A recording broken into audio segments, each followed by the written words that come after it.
ಓಂ ಶಾಂತಿ. ದಿನಾಂಕ ಆಗಿದೆ 24/7/2025. ನೀವು ಈ ವಿದ್ಯೆಯಿಂದ ತಮ್ಮ ಶಾಂತಿಧಾಮದ ಮೂಲಕ ಸುಖಧಾಮಕ್ಕೆ ಹೋಗುತ್ತೀರಿ. ಇದೇ ನಿಮ್ಮ ಗುರಿ ಧ್ಯೇಯವಾಗಿದೆ. ಇದನ್ನೆಂದೂ ಮರೆಯಬಾರದು.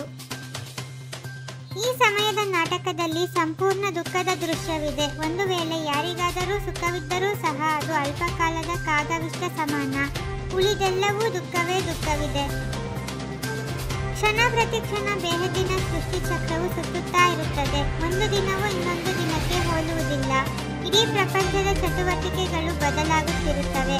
ಹೊಸ ದೃಶ್ಯವು ಬರುತ್ತಿರುತ್ತದೆ. ಸ್ವಧರ್ಮದಲ್ಲಿ ಸ್ಥಿತರಾಗಿ ಎಂದು ತಂದೆಯನ್ನು ಬಿಟ್ಟು ಮತ್ತಾರೂ ಹೇಳಲು ಸಾಧ್ಯವಿಲ್ಲ. ನೀವು ಮಕ್ಕಳ ಬುದ್ಧಿಯಲ್ಲಿ ನಿಶ್ಚಯವಿದೆ. ನಿಶ್ಚಯ ಬುದ್ಧಿ ವಿಜಯಂತಿ. ಸ್ವರ್ಗದಲ್ಲಿ ಹೋಗುವುದು ತಂದೆಯ ಆಸ್ತಿಯ ಮೇಲೆ ವಿಜಯವನ್ನು ಪಡೆಯುವುದಾಗಿದೆ. ಆದರೆ ಪದವಿಗಾಗಿ ಪುರುಷಾರ್ಥ ಮಾಡಬೇಕಾಗಿದೆ. ಸ್ವರ್ಗದಲ್ಲಿ ಹೋಗುವುದಂತೂ ಅವಶ್ಯಕ. ನಾಟಕದ ಚಕ್ರವನ್ನು ಸಹ ನೀವು ಅರಿತಿದ್ದೀರಿ.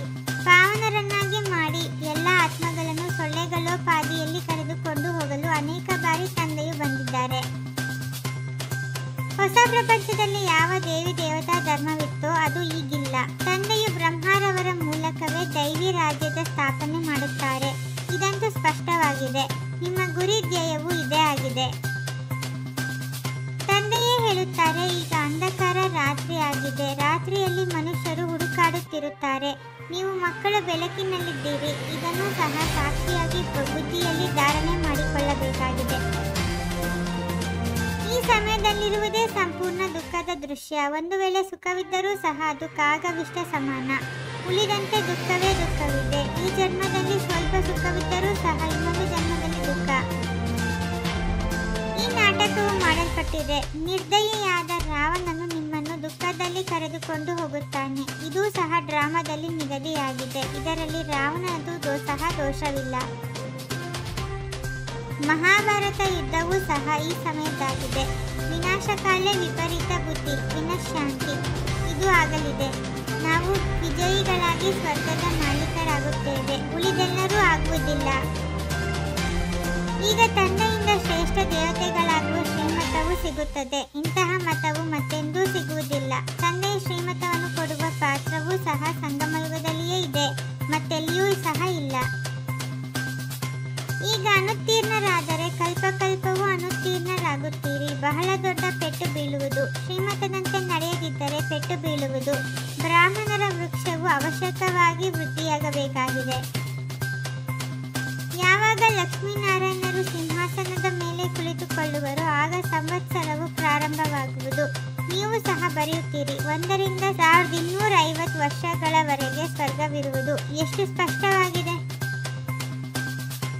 ತಂದೆಯು ತಿಳಿಸುತ್ತಾರೆ, ಮೋಡಗಳನ್ನು ಕರೆತನ್ನಿ. ಚಿಕ್ಕ ಮಕ್ಕಳನ್ನು ಕರೆತರುತ್ತೀರೆಂದರೆ ಅದರಲ್ಲಿ ಮೋಹವಿರುವುದು. ಒಂಟಿಯಾಗಿ ಹೊರಬರಬೇಕೆಂದರೆ ಬುದ್ಧಿಯು ಬಹಳ ಚೆನ್ನಾಗಿ ತಂದೆಯೊಂದಿಗೆ ತೊಡಗಿರುವವರಾಗಿರಲಿ. ಮಕ್ಕಳೇ, ತಮ್ಮ ಮಕ್ಕಳು ಮೊದಲಾದವರ ಸಂಪಾದನೆಯನ್ನು ಮಾಡಬೇಕಾಗಿದೆ. ಆದರೆ ಬುದ್ಧಿಯು ತಂದೆಯ ಕಡೆ ತೊಡಗಿರಲಿ. ನೆನಪು ಮಾಡದಿದ್ದರೆ ಪವಿತ್ರರಾಗಲು ಸಾಧ್ಯವಿಲ್ಲ. ತಂದೆಯು ಬೇಹದ್ದಿನ ಮಾತನ್ನು ತಿಳಿಸುತ್ತಾರೆ. ಇಡೀ ಪ್ರಪಂಚದಲ್ಲಿ ರಾವಣ ರಾಜ್ಯವಿತ್ತು. ನಾವು ಹೇಗೆ ಪತಿತರಾದೆವು, ನಂತರ ಹೇಗೆ ಪಾವನರಾಗುತ್ತೇವೆ ಎಂಬುದು ನಿಮ್ಮ ಬುದ್ಧಿಯಲ್ಲಿದೆ. ನೀವು ನೆನಪಿನ ಪರಿಶ್ರಮ ಪಡಬೇಕು. ಮನುಷ್ಯರು ಪಾಪಗಳ ಶಿಕ್ಷೆಯನ್ನು ತಾವೇ ಭೋಗಿಸುತ್ತಾರೆ. ಕ್ಷಮೆಯ ಮಾತೇ ಇಲ್ಲ. ತಂದೆಯು ತಿಳಿಸುತ್ತಾರೆ, ಪ್ರತಿಯೊಂದು ಮಾತಿನಲ್ಲಿ ಪರಿಶ್ರಮ ಪಡಿ. ಅಂತರ್ಮುಖಿಯಾಗಿ ತಮ್ಮ ಪರಿಶೀಲನೆ ಮಾಡಿಕೊಳ್ಳಬೇಕು. ಏನೆಲ್ಲ ತಪ್ಪುಗಳಾಗುತ್ತವೆಯೋ ಅದನ್ನು ಹೃದಯಪೂರ್ವಕವಾಗಿ ಅರ್ಥ ಮಾಡಿಕೊಂಡು ಯೋಗ ಬಲದಿಂದ ಕ್ಷಮೆ ಮಾಡಿಕೊಳ್ಳಬೇಕಾಗಿದೆ.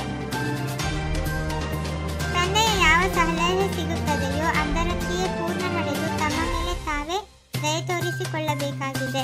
ಸಾಕ್ಷಿಯಾಗಿ ತನ್ನ ಮತ್ತು ಅನ್ಯರ ಪುರುಷಾರ್ಥವನ್ನು ನೋಡಬೇಕಾಗಿದೆ. ವಿಶ್ವ ಕಲ್ಯಾಣದ ಭಾವನೆಯ ಮೂಲಕ ಪ್ರತಿಯೊಂದು ಆತ್ಮನ ಸುರಕ್ಷತೆಯ ಯೋಜನೆಯನ್ನು ಮಾಡುವಂತಹ ಸತ್ಯ ದಯಾಹೃದಯಿ ಭವ. ಅವರೇ ಕರ್ಮಯೋಗಿ ಆಗಿರಲು ಸಾಧ್ಯ.